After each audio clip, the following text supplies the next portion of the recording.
is a production of DallasCowboys.com and the Dallas Cowboys Football Club. How about them Cowboys? Yeah, go Cowboys!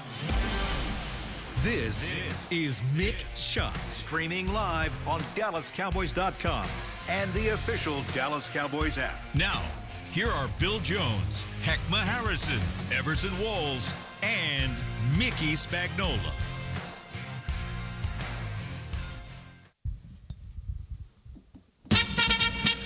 Go! Producer Supreme is on top of this game, yes. It's a Victory Tuesday inside the SWBC podcast studio. Heckma, you got to be excited about things. Come on in. It's time for a Victory Tuesday edition of Mick Shots. Bill Jones, Everson Walls, Heckma Harrison, Mickey Spagnola. Confusion on the face of Heckma Harrison. Okay. That is a victory last night for the Dallas Cowboys. Well needed. Much needed victory, and we are alive. We are staying alive, right? I guess You're excited about this, Everson. I'm really not. I'm really not. No. I'm gonna stay. Who was the first to I'm gonna text stay last even night? keeled here. Who was the first to text last night after Tony Jefferson came up with the interception? I thought there was an emergency Seal the going on. victory. Everson texting at that time of hour. Like, oh my God! I just thought it was amazing. That's all. No, he's. I don't even understand why he's acting like that. You know, you were excited about it, as excited as I was when I saw that thing go to overtime. When I saw it go to overtime, crazy. And they deferred. You know, obviously, the Chargers took the ball first. They go down, and I'm like, oh my God, please, score a touchdown, at least, get down there. And Herbert, man, bless his heart, man, he's struggling with that broken hand. Yeah. But either way, the back and forth of that game was crazy. But in those final minutes, I don't know how many times. field goals, man. So many field goals. But I'm telling you. you, in that moment, that after Jalen Hurts had struggled, he was on a struggle bus last night. Yeah. He made that throw to Devontae Smith. It was like a third and 16 or something crazy like that. And I'm like, the first timing route they hit all day. Perfect. He was ready. He fit that thing in there. And then, they just keep going. I'm like, oh, my God, they're about to score a touchdown.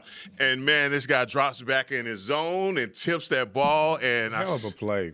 That was hard. Both Rookie of them. cornerback. And then Both my of guy, them. Tony Jefferson, is in his 13th year.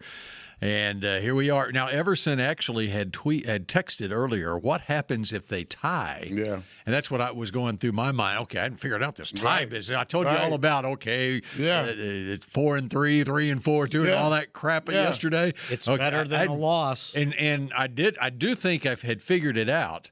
Now, the Eagles, in order for this all to play out for the Cowboys, they're likely going to have to lose a game to Washington. Yeah. And that's going to destroy their division record. The Cowboys would have a better division record. Obviously, they've split their head-to-head. And so I think even with a tie, to answer your question, the Cowboys would have had the tiebreaker over the Eagles. Okay. But as it stands now, we're looking at Cowboys have to win out, and the Eagles split their last 4 games, and the Cowboys win the division if that happens. So, Commanders and Raiders? They got 2 against the Commanders, 1 against the Raiders, and then at Buffalo. So you got the at Buffalo, we're counting that as an L. Yeah. And then I don't think it's the Raiders this week. I don't trust Buffalo's defense at all. Yeah, well, don't trust. You got to start trusting some. Yeah, you got You put yourself in a position you got to trust somebody. I would have trusted the Commanders except for they lost 31-0, and that's all my trust just went out the window for them. That's right. Yeah, but there's hope. Hope is alive. Oh man. So, and by the way, what are you saying, man? everybody's giving Jefferson credit. His ass was beat. Yeah. If Cam Hart doesn't tip the ball, it was a perfect touchdown. Pass. The game's over. If was a fifth. Ain't no if. Taken away from my guy Tony Jefferson. If was a fifth, we'd all have a Merry Christmas. If that ball wasn't tipped, it was a touchdown. That was a touchdown. The guy had 4 yards on him. Yeah, he did. He did. No, that was a touchdown. That was a touchdown, no doubt. He put that thing right in there. He came off Goddard, tipped the ball at the 5, and it goes right to Jefferson. It's just a hell of a play. Just a hell of a Great play on him to come off his, because he was covering Goddard, right? And Did you think he said out of the slot? Do you think he said, "Oh my God, the guy's beat behind me. I better make a play. I better do something immediately"? I think he did. No. You know what? And then, did you stay for the post-game interview? I did. So they interviewed Jefferson, right? Yeah. And they start talking to him. He goes, "Oh man, I got to catch my breath." I go, "Yeah, because you ran 100 yards to celebrate. It wasn't because you made the He play." went from this end all the way down to the other. What he did do was give credit where credit is due. Exactly. To his cornerback, because he said, man, that was a heck of a play. If he doesn't make that play, then obviously they don't end the game in that fashion. So, and great catch now. Yeah. I mean, that's a hell of a catch. He's Because you already got beat. You're trying to make it up. And you just had to going react towards him. to Yeah, the you ball. just have a chance to react. No, that was which is what he has done throughout his career, going back all the way to Oklahoma. And just to continue on that with Jefferson, this is he was undrafted. Okay, he tweaked his hamstring at the combine. This is 2013 coming out. Okay, he tweaked his hamstring at the combine, so he ran like a 4.7. Okay, and speed's not his calling card anyway. Yeah. Okay, so he goes undrafted, makes the team at Arizona, gets a second contract with Baltimore. Okay, $40 million deal. Okay, so he proved himself. Then he's battled through a couple of knee injuries in his career. In the COVID year, he was out of football. Okay, then he was with the Giants. This is his 8th jersey number. I looked on Pro Football Reference. His 8th jersey number in the league. 13th year, he was retired 2 years ago and had joined the Ravens scouting department. He was scouting players. Comes back last year with Jim Harbaugh and the Chargers. He had 2 picks in the Trey Lance 5-interception game last year. Made the team, and now he had 4 picks his entire career coming into this year. He's already got 4 picks this year, and so it's an amazing story. He's 33 years old. I was going to say he looked 38. Yeah. Why you say that? Because when I saw him do the interview, I said, that guy's old. Yeah, he's 33 is not that old. No, it's not. But he's been around the block and then some. And so anyway. Hell of a play. Yeah, and it's a great From the play old man. Great play for the Dallas Cowboys. Yeah, it was. Can we talk about Jalen Hurts and how he sucked it up? You guys want to tackle that? Love that. You know I do.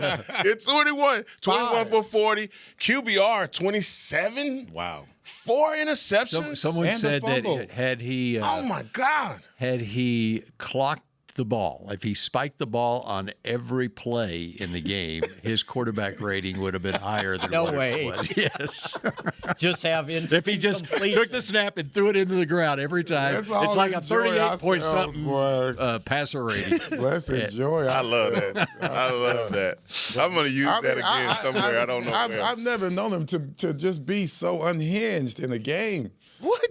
He should have been 5 picks. R.J. Mickens had a pick. He trapped the ball early in the game. It should have been 5 picks in that game. Right off the bat, right? Right, yeah. No, he was bad. And well, their offensive line was worse, and the Chargers' line was worse than that. He was getting hit just like Dak was getting hit. 7 sacks. Oh my! Every time you looked up, he's trying to throw a ball. He's just like the lack of holding calls in this game. That's what I think. I'm just like, come on now. How do these referees catch us with every hole? And Malata is out there completely mugging guys on each and every play, and they are missing it. Malata got away with one because the center got called for holding. He was holding too. They should have both been flags. I think it was the Saquon Barkley run that I'm specifically sour about. He was holding, they didn't call. Sugar huddle, hurry to the line, quick snap, and so how about this? Barkley 20 for 122. You take out the 52 yards, he was 19 for 70. Right, which is about what he's done all year. Yeah, about every game he's like that. And by the way, this Eagles team, which may give some hope to the Raiders, to the Commanders, a couple of games. The last 5 games, the most number of points they've scored in a game was against the Cowboys, 21. And basically did it in one quarter. That's right. And so 4 other games, 2 of them were wins against the Packers and the Lions before this. So what was it, losing 10, streak, under 10 20 and points. 16 or 10 and 17 in the games after the Cow? When they beat the Packers? Was it 10-7? It was something like that, yeah. And then the other game was 16-10 win. And then since then it's been outside of the Cowboy game under 20 points. Yeah, that Eagles defense kept them in that game They keep in every game. Yeah, Jordan Davis, even without Jalen Carter, they play solid up front. Nakobe Dean, man, is a guy that obviously has been dealing with injuries. Just, as a linebacker, you got to have guys like that on your team that is violent at a point of attack, the way that he plays. And Reed Blankenship, I don't give that guy a lot of credit, but last night, boy, Reed Blankenship was coming up. He was bringing it? Yeah, he was. At the tackle for a loss, that was pivotal. I love the way that they played. That's hard for me to give them a compliment, but, nonetheless, it's a compliment in the loss. Good the Cowboys get to play the Chargers. And circle number 75, the center. He was awful. Was he? Bozeman kept blocking the wrong guy. He was blocking to his left. And bring Overshone up the middle. Right? A-gap blitz. They did it so many times. And this guy kept turning to his left. I go, what are you doing? He's coming right at you. And then Hampton's not able to block. Wasn't able to block Nakobe Dean last night. So they missed this on the post game. They interviewed Herbert, right? And they were showing his hand, and it's all bandaged up like a club. Well, he walks off. His elbow, there's bandages on his elbow, and they're soaking with blood. He's still bleeding, right? And they didn't say anything. It was like they kept talking about his hand. I go, look at his elbow. Poor baby. Yeah. Lord. And he was their leading rusher. Oh, yeah. He was. 10 carries for 60 yards. Did they do the tush once last night? No. Not at all. They had to. They faked. That was the touchdown. It wasn't. They weren't Barkley's pushing him, but it was 3rd and 1. It was 3rd and 1, and they were sugar huddle. They quickly came to the line, and they tried doing. They did that a lot against the Cowboys, where they would come to the line quick snap it, and because they got no other alternative. That's their trick play on offense. Look, the Eagles had 7 sacks, 11 quarterback hits, 7 tackles for losses, 5 passes defensed, and a 68% pressure rating. Damn.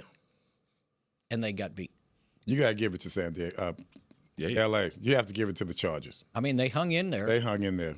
They're playing at home. They're playing at home. Well, their most valuable player was Jalen Hurts. No, Cameron Dicker. Yeah, well, 5 Dicker the field goals. kicker. From where, Bill? Texas. From where? I'm not sure what I it even is. looked it up. What? Oh, what is it? Westlake. Oh, it is Austin Westlake. What? I looked it You up got just on him. purpose. Wait a minute. This is a moment. Hey, Bill. You got Hey, him. Mick. That was nice. Yeah, Set him man. up real good. From where? He's not the best kicker out of Westlake, though.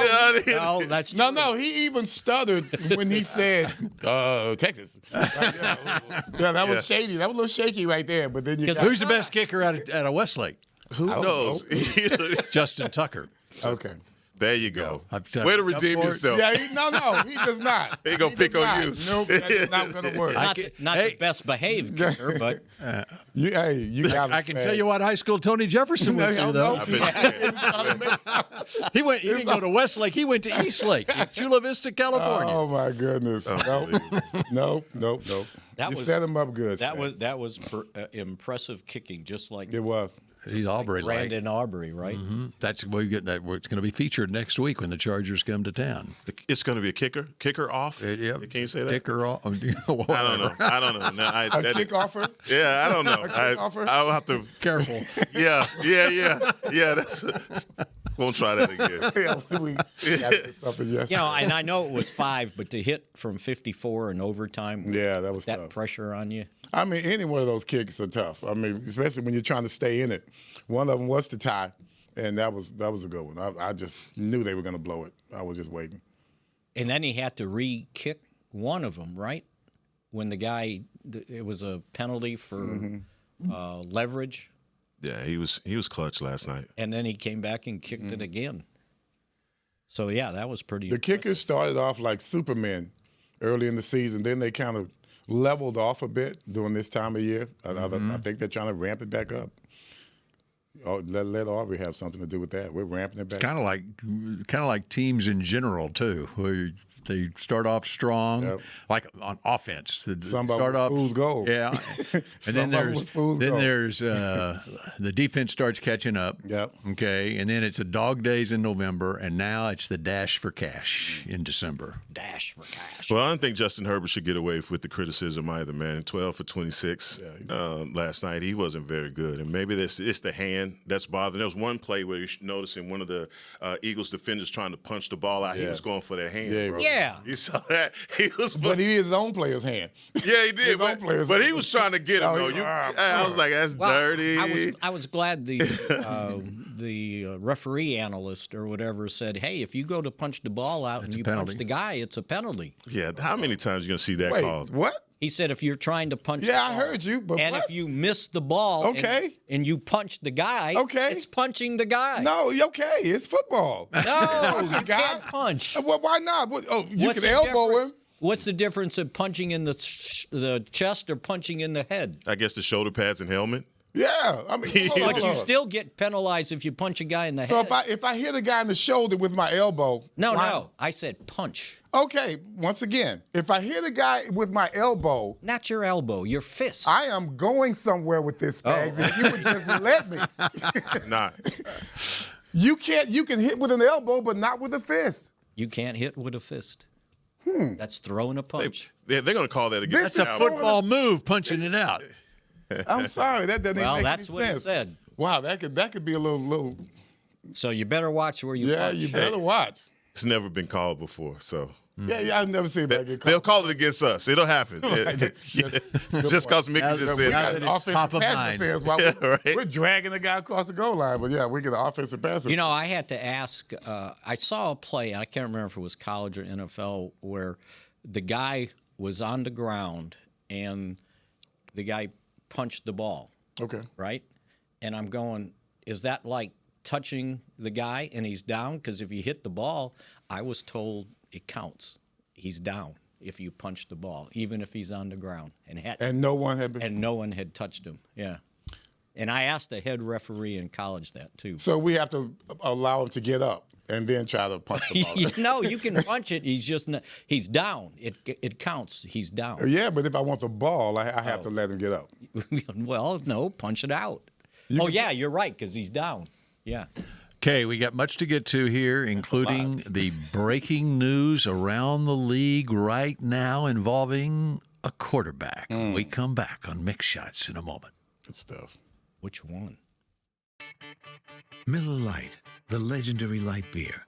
The originator, the inventor.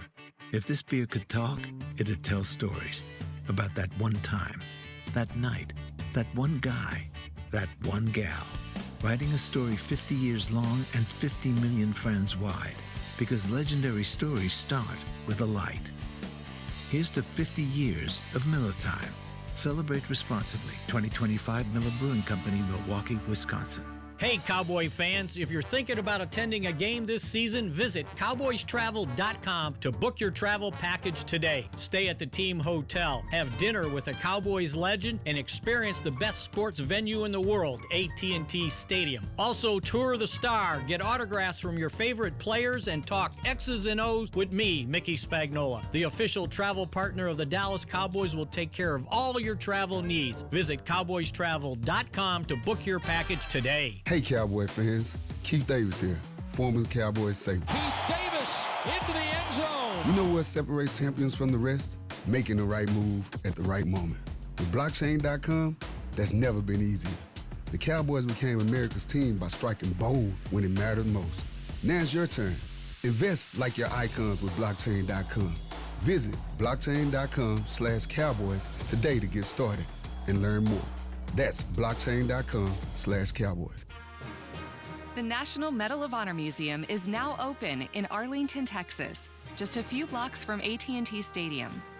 Immersive exhibits and exciting technology allow you to fly a rescue helicopter mission in Vietnam and have conversations with virtual Medal of Honor recipients. Come be inspired by these incredible stories of ordinary Americans who did the extraordinary. Get your tickets at mohmuseum.org. Back to Mixed Shots. The 2026 NFL Pro Bowl vote is open, and the roster is up to you. Now through December 15th, cast your ballot to send your favorite Dallas Cowboys to the Pro Bowl games in San Francisco.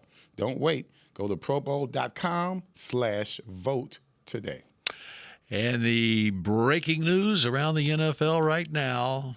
Did it happen? A guy who is a Hall of Fame semifinalist right now in his first year of eligibility, Phillip Rivers, is signing a contract with the Indianapolis Colts to join the Colts practice squad. My question is, does this now take him off the Hall of Fame list? Does his clock restart now for the Hall of Fame? He's been out for 5 years. As soon as he signed that line, he's now no longer a Hall of Fame semifinalist. He is out. He is out. And his clock's, he's not eligible for another 5 years. So that opens it up for someone else, and he doesn't get in the way of anybody making it if he makes it to the final. Like Woodson?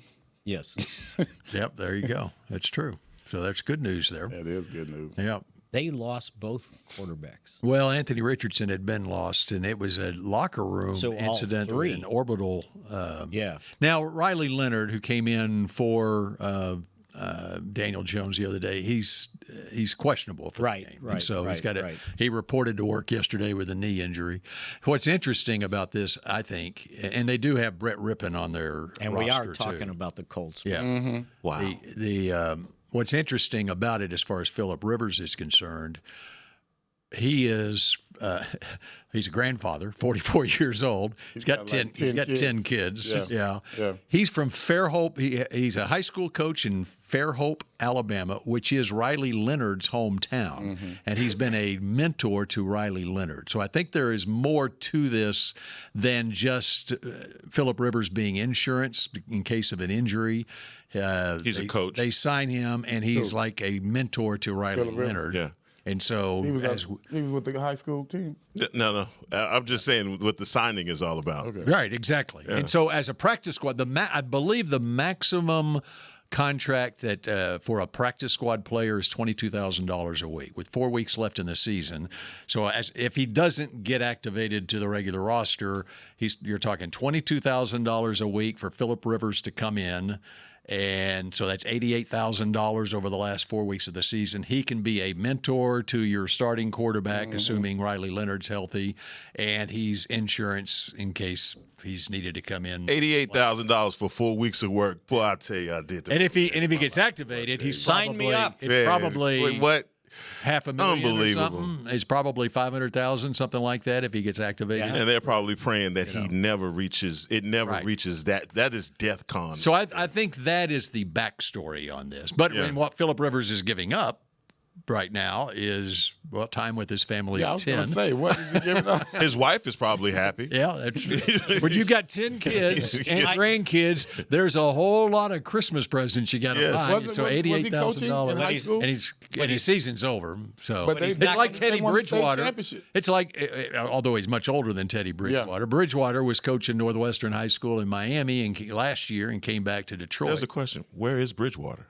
And he's at Tampa Bay. I'm like, well, why the hell did he get Teddy Bridgewater? You mean to tell me there are no backup quarterbacks out there, and you sign a 44-year-old guy, and you're telling me he's only being signed to be a mentor? Are you kidding me? Rivers has been in this offense. Unbelievable. Bridgewater's doing commercials. What are you talking about? Bridgewater's he's still playing. Yeah, it's in Tampa. But he's doing commercial. Don't you see? I saw that. Unbelievable. Yeah. Teddy, very cool. Get in here. Very cool. Yeah, I like And by the way, Fairhope, I think that's where Leon Letts from Fairhope. Yeah, that's right. So there you go. We brought it back to the Cowboys. There you go. I got you straight. You on it today, Spags. I like it, baby. Okay, so there's your update from around the league. No. We still got Shedeur. We haven't talked Shedeur. We didn't talk Shedeur. No. He's the starter for the rest of the season. He's the starter for the rest of the season, so he has a month to show him what he can do.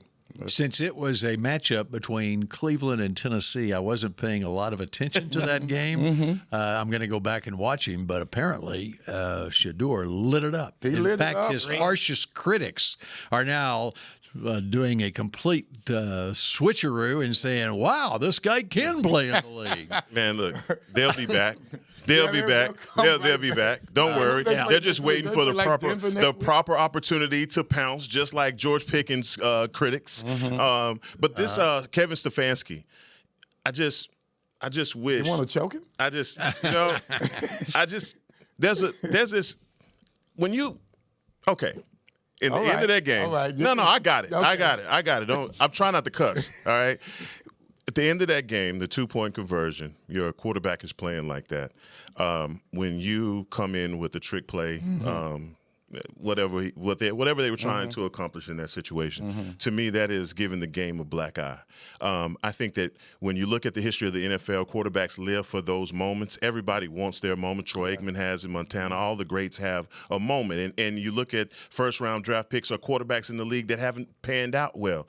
They still allow them to have that moment. You don't take that guy off the field and leave it to chance for some wildcat offense to be ran. I just thought I think his whole attitude towards him, Shedeur, has been malpractice for the organization. I don't care what anybody says. Right. I think if you want to make it personal, then make it. He already has made it personal, but to double down on that in that moment and take that away, I don't have any respect for him. And he had this built-in excuse as well because he has run the Wildcat several times when they get down there. But, as someone pointed out today, he didn't have a quarterback that had thrown for 300-plus yards. Either. And actually had run for a touchdown. And had already run for a 12-yard touchdown. So you even had the run-pass option. Right. But the quote-unquote non-athletic quarterback who happens to be the son of one of the fastest players in the history of the game. Hey, so.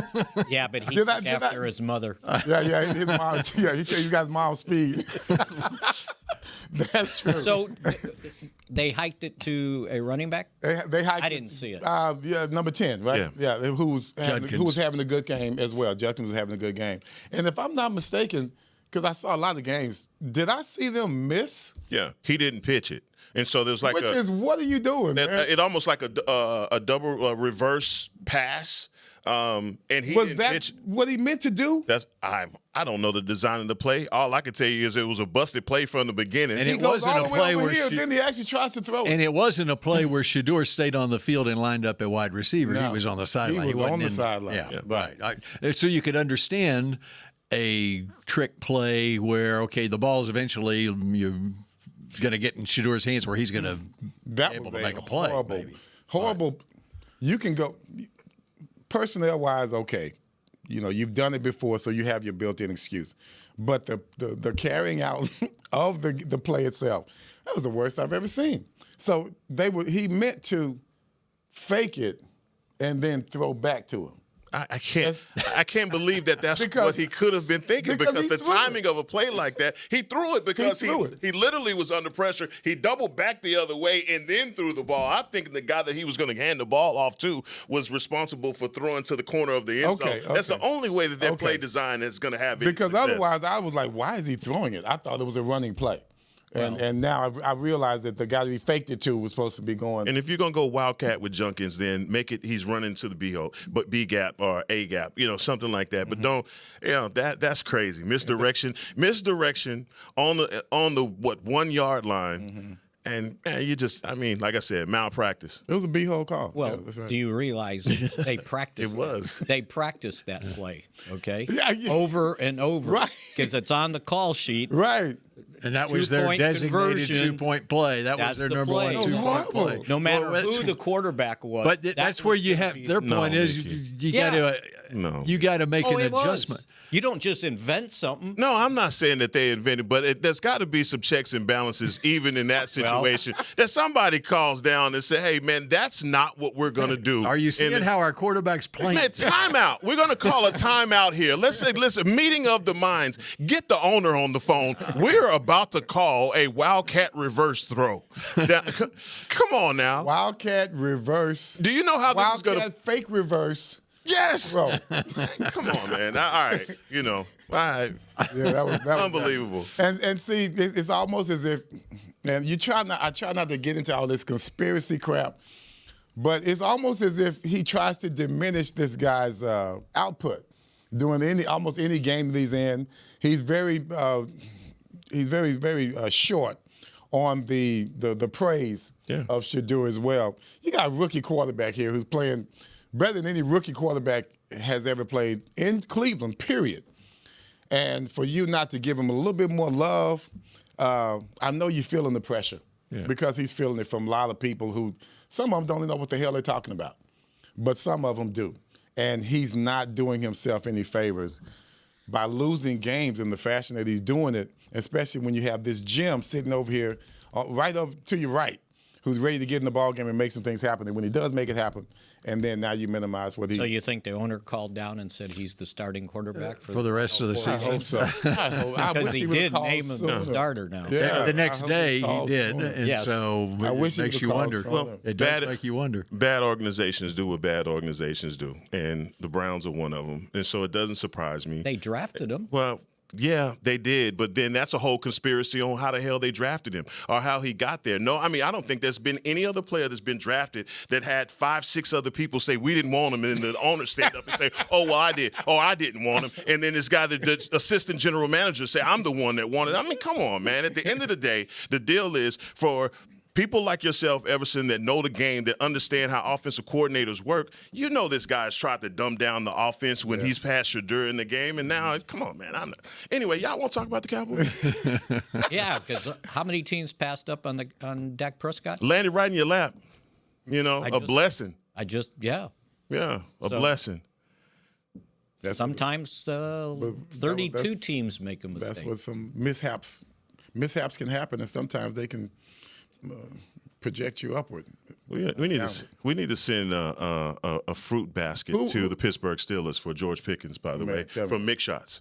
Put Mick Shots on. Who was the guy that Deion dumped the Gatorade on that time? The commentator who played was that a reporter? Cardinals, but he also was a former player. He was a catcher. And when Deion baseball. Okay, you're talking baseball. I'm sorry. Yes, I'm talking baseball. Tim McCarver. Tim McCarver. Yeah. What? He's not related to. So should we throw? He's not related to Stefanski, is he? Stop it, man. Yeah, I thought you just said you didn't go with conspiracy theories. Hey, get out, Everson. All right, you got a tease ready. You got to get us to break on it. Tim McCarver's grandson. Where did you come up with that bullshit? Do you need Pickens to throw Gatorade on Richard Sherman? Oh, what is he talking about? The way he dogged us, Pickens? Yeah. You want to talk about that when we come back? Yes. Okay, when we come back. Richard Sherman versus George Pickens with Mick Shots. I'm going to check some stuff out right here. Miller Lite, the legendary light beer. The originator, the inventor. If this beer could talk, it'd tell stories about that one time, that night, that one guy, that one gal. Writing a story 50 years long and 50 million friends wide. Because legendary stories start with a light. Here's to 50 years of Miller Time. Celebrate responsibly. 2025 Miller Brewing Company, Milwaukee, Wisconsin. Hey, Cowboy fans. Keith Davis here, former Cowboys safety. Keith Davis into the end zone. You know what separates champions from the rest? Making the right move at the right moment. With blockchain.com, that's never been easier. The Cowboys became America's team by striking bold when it mattered most. Now it's your turn. Invest like your icons with blockchain.com. Visit blockchain.com/Cowboys today to get started and learn more. That's blockchain.com/Cowboys. Star Sports Tours is the only official fan travel partner of the Dallas Cowboys, offering exclusive game weekend travel packages with pre-game sideline access and photo ops with current players, cheerleaders, and Cowboy legends. You want to stay at a team hotel, attend the best tailgate party in Texas, tour the Star, and talk X's and O's with me, Everson Walls? With Star Sports Tours, you can. Visit cowboystravel.com to book your travel package today. The National Medal of Honor Museum is now open in Arlington, Texas, just a few blocks from AT&T Stadium.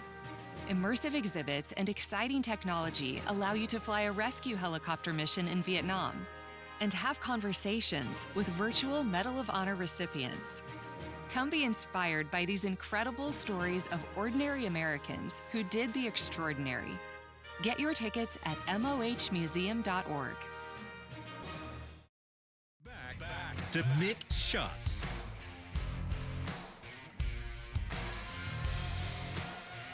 Cowboys Nation, Tom Gibson has been named your 2025 Dallas Cowboys Fan of the Year, presented by Captain Morgan, for his dedication to the team and spicing up the game. Vote for Tom to be named the ultimate NFL Fan of the Year at NFL.com/Fan of the Year. Okay. Who shot JR? We got, we're getting to Richard Sherman versus George Pickens. We got there in a roundabout way going through Deion Sanders and Tim McCarver. That's Jefferson, man. That was good. What an angle. So what's the take? Anyone want to? Now it was after the game on Thursday night on the Prime post-game show, where Sherman had some pointed comments towards Pickens' effort in the game on Thursday night. There have been others who have said similar things. Even Kirk Herbstreit during the game was pointing out some things. So what's the take here? I think Richard Sherman, what he said, gave everybody else the license to pile on. Yeah. And he's been known to say stuff off the cuff that he didn't know what he's talking about. So you think? No, so wait a minute. So you think that because Richard Sherman said what he said, then everybody else started sharpening their knives and saying, all right, let's come after him because Richard Sherman said it. Now it gives us the green light. I mean, Mick, hey. It's exactly right. That may actually have been what happened, but I think that the whole time those critics were waiting in the wings to say something about him. This whole Pittsburgh Pickens thing, and the kid, look, no matter what people say about George Pickens, he's having a hell of a year, and I hope the kid has thick skin and comes back and balls out again to shut everybody up. Pittsburgh lost one, and if you look at their production that they've had this season versus what George Pickens is doing for the Cowboys, it is crumbs to bricks. So, yeah, keep criticizing, but keep balling, 3. They've been waiting on this. Everyone's been waiting on this all year long. We almost got it in the Chicago game I think it was Chicago when he dropped it. Yeah, we talked about it. He slammed his helmet down, which had nothing to do with anything. He was mad at himself. He was mad at himself, and it went nowhere. Right. It went nowhere. And a lot of that has to do with the fact that he's surrounded by good teammates. So this event enables everybody to either talk or write about it, to bring up that he was late for a meeting, he missed the bus. Now all of a sudden we're chronicling all of these things that happened, and if you add it all up, then you're talking about, well, see, that's why he. Because I remember when he got here, the criticism was because Tomlin said he needed to grow up or mature, right? And everybody pointed out how many personal fouls he got with the Steelers. Yeah. Well, the personal fouls were excessive celebration. So he did something good to produce something bad, right? And he did it here, right? He went and jumped on the goal post or whatever you call it. And everybody okay, now let's lump that in. Right? Yeah, it's just trying to pick on the guy. And I guarantee you, when he does his interview on Thursday out here, that's going to be the second question, right? And my advice to him as his advisor is to say, next question. Yes. Don't try to argue with the masses because you can't win. Mickey, how many wide receivers have you seen that have played with bad quarterbacks get upset and, demand the ball or better treatment? Yeah, absolutely. And anyone that's worth their salt. And that's not only was he in that situation in Pittsburgh, he didn't have a fellow receiver that was worth squat playing with him. So what do you think? No quarterback. So what do you think the defenses were doing? Right. You're not beating me. That's right. Right? And so, I just think he, I didn't see what he posted, whatever, and then he deleted it. I didn't see anything. No, I saw it. I don't look. So. I saw it. I mean, it was basically he called Richard Sherman a bunch of names. I can't say. Called him corny, goofy, all of those things as a young man, and he is corny. And he has his platform, which is his phone, that he could sit there and he could type out what he wants. And again, that's why I talk about a kid having thick skin, because when it comes from media guys, then you're not going to say anything, right? Because that's what they are paid to do. That's what they do. And Richard Sherman is now part of the media, but I think everybody looks at him as Richard Sherman from the Legion of Doom, the guy who's, a guy that should be going to the Hall of Fame, all of those great things that he's done. And it hits home when you hear it from that. But Richard Sherman can't stand on the platform and act as though he's been perfect as a cornerback. I mean, you got tape out there of Richard Sherman getting burned, so, I mean, it's not like guys don't have bad games. And I think that's unfortunate and unfair about where we are media-wise when an ex-player can attack a guy that's currently doing it. And it's not as though he is having a piss-poor year. He is playing his tail off and trying to put a lot of that stuff behind him, but they won't let him forget it. You can't have aberrations when you're Pickens. You cannot have those because they're going to look at that as your pattern. They're not going to look at it as a one-off thing. So he's going to have to deal with that for the rest of this year, probably for the rest of his career, because they're going to always bring up something that happened in the past, and especially a parting of the ways from a coach like Tomlin's. That's something that they're taking a look at. What was the wide receiver the Cowboys had? He was from Pittsburgh, or they sent him to Pittsburgh? They got it through the towel at Parsons. Antonio Bryant. Antonio Bryant, yeah. Once he did that, that's it. That's your reputation, right? And you'll never. Please don't compare him to that guy. No, I'm just saying. Jesus, I'm using that as an example. Yeah, not a good one. Once you do something like that, it stays with you. Right. And if you do something else, then it's like, well, he's done this, and this is. One thing that I saw with Pickens, it was never confrontational. It was always isolation. Right. And that's to me, that's a credit to him. Right, because if you want to, you can, instead of going to sitting in the weight room, because I always remember that, they said he just sat in the weight room, didn't want to talk to reporters. Instead of just sitting in the weight room, not blowing up at anybody, he could have come out and start going off on reporters. He could have done that, but I don't think I've ever heard him really shout anything in anger at anyone. Well, it's like Terrell Owens. When he would do his interviews in that locker room, and he was getting baited all the time, right? And I'm sitting there going, that commercial on TV, I think it was a phone commercial or something, Tony Dungy, and he had a helmet on, and he was talking to the guy that was in the car with his date.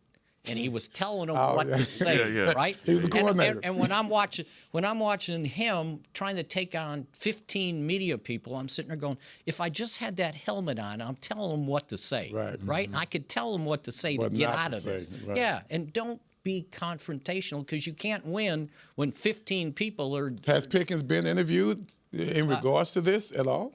I didn't see after the game. He did talk after the game. I didn't comment. I heard from one of our producers at CBS. He told me, I didn't go back and listen to it, but he said you need to go listen to it because he handled himself well. Okay. Right. Yeah. Excellent. Yeah, now he's going to have to do it again. And I'm saying, next question. Don't even address it. What's crazy, though, is that in the example of Terrell Owens being easy to be baited, right?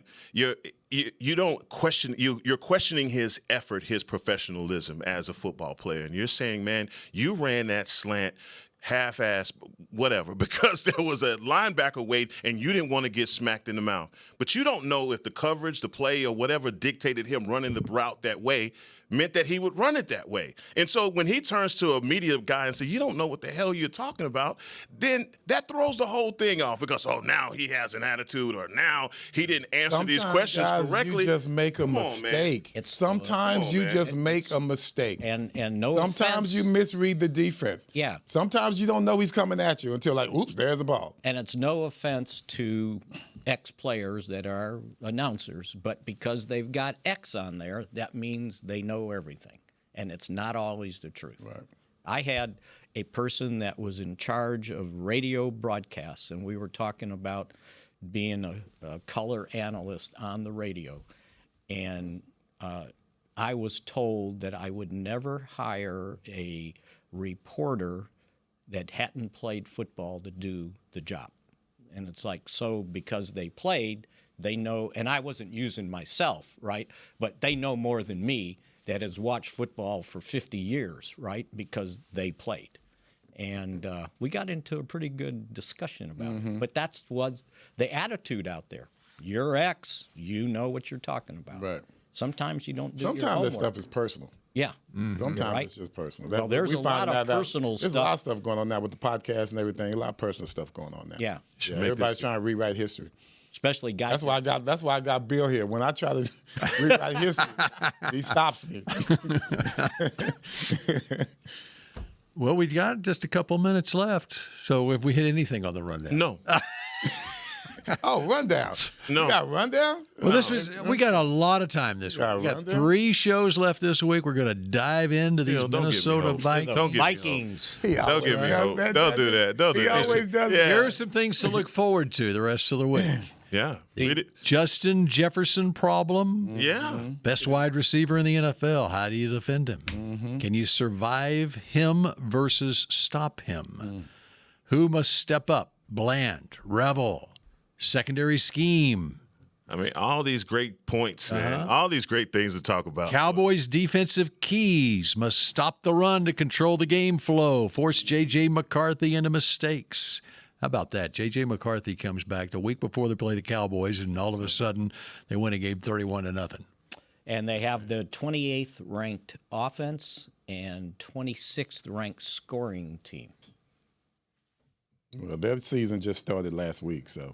And they got guys back on defense. This Van Ginkel is a handful. Right. He's a playmaker, and he made a play last week against Washington.